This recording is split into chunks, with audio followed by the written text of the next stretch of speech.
North Korea's vicious young dictator exploding with confidence tonight. His government's news anchor uses new, very aggressive language to project Kim Jong-un's threat.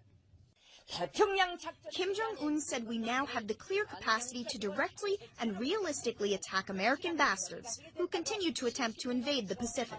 Kim's just tested 2 medium-range ballistic missiles. One failed, but weapons monitors call the other one a partial success because the missile flew 250 miles and even briefly entered space. Saying that he can realistically attack Americans and not just the U.S. in general, that's a new level of threatening language from Kim, right? Yes.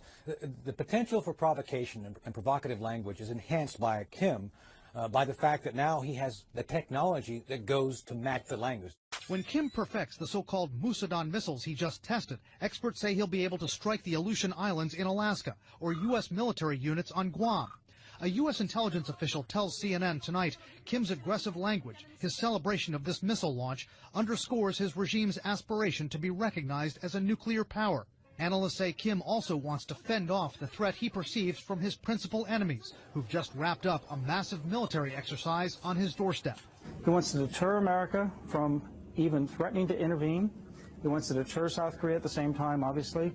And to do that, he wants to be able to say, I can attack American bases, kill Americans in their beds. Kim's also believed to be toughening up against the U.S., possibly to extort concessions. Any real provocation where he fires one missile off that's with a real warhead does some damage, he'll be decimated. Pyongyang will become essentially a bowl of glass, and I think he knows that. Still, there are tens of thousands of Americans in Kim's line of fire. More than 28,000 American troops are deployed in South Korea. Analysts worry tonight that if Kim tries to provoke South Korea with artillery fire, maybe a commando raid, that a mishap, a miscalculation from Kim's forces could harm those Americans, then we could be in for a dangerous escalation. We are just getting this in. The U.S. officials we are speaking to, Brianna, are telling CNN there was a very serious incident with the Iranian Navy yesterday. Now, this is just one day after that video everyone saw of a different incident. But yesterday, in the northern end of the Arabian Gulf, there was an Iranian fast attack craft that came out into the water and began harassing 2 U.S. Navy ships and a Kuwaiti Navy ship. The Iranians, we are told, were circling the Navy ships. They were coming close. They would not leave. At one point, they came within 200 yards of one of the U.S. Navy patrol craft. The Navy, following standard maritime procedure, tried to call the Iranian ship. They got no answer initially. They fired flares. They did then have, a U.S. official says, a brief radio-to-radio conversation with the Iranians, but still, the Iranians did not leave. At that point, we are told that this U.S. Navy patrol craft, the USS Squall, then made the decision and fired 3 warning shots into the water to warn the Iranians to pay attention and to back off. This is standard maritime procedure for the U.S. Navy. It rarely happens. It has happened in the past, but this is standard procedure when a U.S. Navy ship feels threatened and that threat does not back off.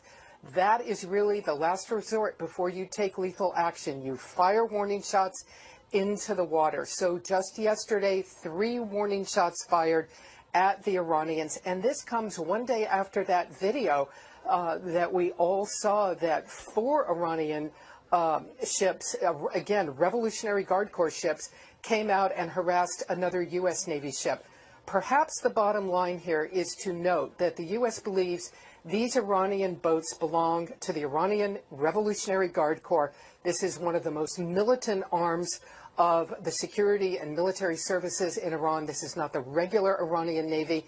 There is always concern that these maritime forces of Iran that are doing this are not under the central control of the government, and there is always concern that things can get out of hand. The U.S. Navy yesterday taking the action to fire warning shots at the Iranians and tell them to back off. Hey, Amra, those propaganda photos out of North Korea really are remarkable because they reveal a side of the North Korean leader, Kim Jong-un, we don't normally see, as he was celebrating with his scientists, projecting so much confidence that he feels he has finally perfected this missile technology capable of delivering a nuclear warhead to his enemies, including the United States. Rising from from the waters off the eastern Korean peninsula, an ominous new threat from North Korea, the successful test firing of submarine-launched ballistic missile Hukbuk-song, meaning Polaris, the North Star. A weapon North Korean leader Kim Jong-un says puts the U.S. and its allies within striking range of a nuclear attack. A triumphant announcement on the North Korean news. State propaganda images claim to show a perfect launch. Before dawn Wednesday, anxiety turns to exhilaration. Kim Jong-un and his officers smiling, laughing as they track the missile some 500 kilometers, more than 300 miles, further than any previous attempt. The testing and the phase of the development is very rapid. A launch attempt just last month failed. A missile fired 4 months ago in April traveled just 30 kilometers, around 18 miles. Analysts believe Wednesday's missile traveled 16 times further, meaning it can strike anywhere in South Korea, home to 50 million people and some 25,000 American troops. The latest launch as U.S. and South Korean forces engage in annual military exercises, similar to these in the spring. Pyongyang views the annual drills as a direct provocation. Troy University professor Daniel Pinkston says war games are vital to keep the peace. Looking at North Korea's capabilities, their development programs for weapons of mass destruction and their delivery systems, the shrill rhetoric that comes out of Pyongyang, their objectives are very clear. North Korean weapons development continues at a breakneck pace, despite nearly universal condemnation and unprecedented international sanctions. They will allocate resources from other areas and devote it to the missile and nuclear programs. Kim Jong-un called Wednesday's before dawn launch the greatest success and victory. Feeling the intense pressure to succeed, one officer appears overcome with tears of joy, or perhaps relief. Russia is deploying its ballistic missile and attack submarines in numbers, range, and aggression not seen in 2 decades. In an exclusive interview, the commander of U.S. naval forces in Europe tells CNN the buildup is part of an alarming strategic view. They're very clear that NATO is viewed as an existential threat to Russia. Our military capability, they view in a very visceral way as a threat to Russia. Adding to U.S. concern, Russia is deploying new submarines that are harder for U.S. naval forces to track and detect. Following years and billions of dollars in investment, they are quieter, better armed, and have a greater range of operation. The submarines that we're seeing are much more stealthy. They're acoustically quieter.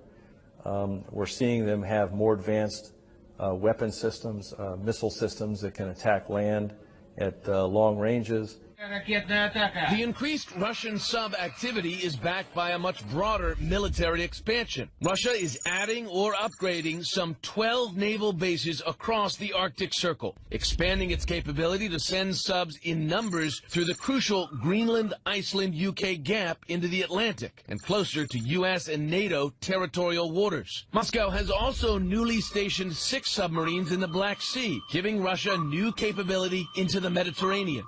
The U.S. believes the new activity is designed to deny NATO, including the U.S., the ability to operate within Russia's so-called near abroad.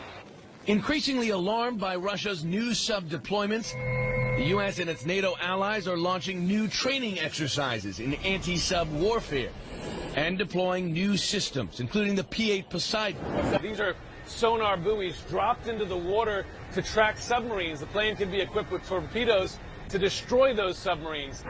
Russia's growing military activity extends above the surface as well. A Russian fighter jet's flyby of the USS Donald Cook this week, coming within 30 feet laterally and 100 feet vertically, is behavior that U.S. naval commanders have not witnessed since the Cold War. We had issued radio calls in both English and Russian, and the aircraft didn't respond and proceeded on a course directly at the ship. So while we've seen these interactions before, this one was different because of the proximity to the ship, the altitude, and the flight path that it took.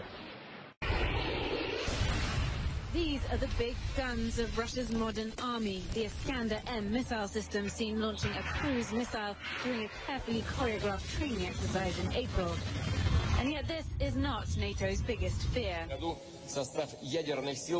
Last year, President Putin announced more than 40 new missiles would be added to Russia's nuclear arsenal, prompting concerns in Washington of a new Cold War.